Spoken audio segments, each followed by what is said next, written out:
Hey everybody, Jazzy here.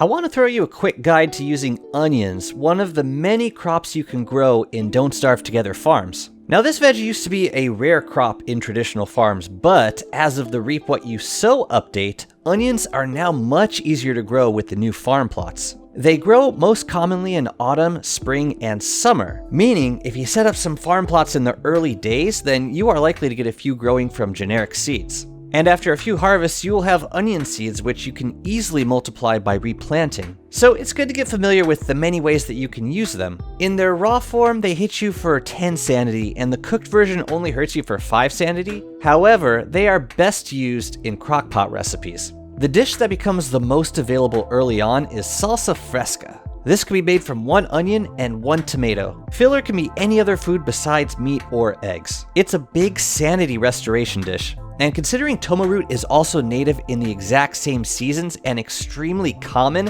this becomes a very convenient dish to make. Try to save these 2 veggies if you're Warley, more on that soon. But other characters should definitely feel free to make as much salsa as they want. In spring, after you get a few lure plants going on, you'll want to get familiar with cooking veggie burgers, the other big use for onions to non-Warley characters. A veggie burger can be cooked with 1 leafy meat, 1 onion, and 1 more veggie. Filler can be a twig. If you use a total of 3 full value veggies, then you have a 50% chance of making beefy greens, which is better for hunger. But like salsa, veggie burgers are also really good for sanity. Now Warley has by far the most uses for onions because he has 3 unique crockpot dishes for them, and these dishes must be cooked in a portable crockpot. For hunger, bone bouillon is one of Warley's absolute best dishes. It takes 1 onion, 2 bone shards, and any edible filler. You'll have plenty of bone shards available from hammering skeletons in the desert, plus any other players that try to play chicken with hounds or tentacles. It feels a little guilty to mention, but if you're on an endless server, your world will likely be littered with skeletons in a short amount of time. 150 hunger puts bone soup right up there with meaty stew and fruit crepes. And you can easily stockpile bones for when you're ready to throw that onion into the pot.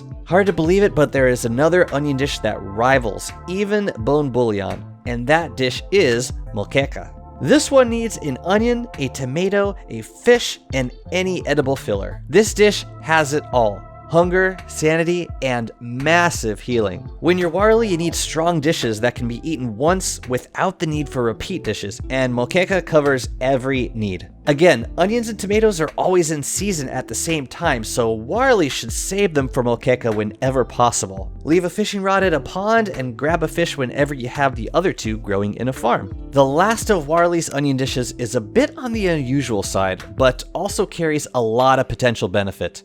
Grim Galette. This dish needs an onion, a potato, and 2 nightmare fuel. Potatoes grow a lot in autumn and spring, like onions, so again, this dish is very accessible if you are farming. Grim Galette swaps a player's sanity and health values, so for Warley this can easily be the quickest way to completely restore your health. You could use it to restore your sanity, but you better have some healing on hand if you don't want to die shortly afterwards. This dish synergizes really well with 2 other characters. Wormwood can eat 1 of these to restore health, then plant a few wild crops or trees to get his sanity all the way back up. You can quickly farm a ton of living logs by eating Galette when your health gets low, farm your sanity back up, chop your arm, then repeat the process. Wartox is constantly insane, but if he has extra souls, then he can eat a galette to restore sanity, then drop a few souls to restore health. So both of these characters team up very well with Warley. That's it for all the specific uses for onions. Let me know if I've missed anything, and please let me know in the comments what uses you have found for other specific crops. Now that farming has made many of these rare crops a lot more accessible,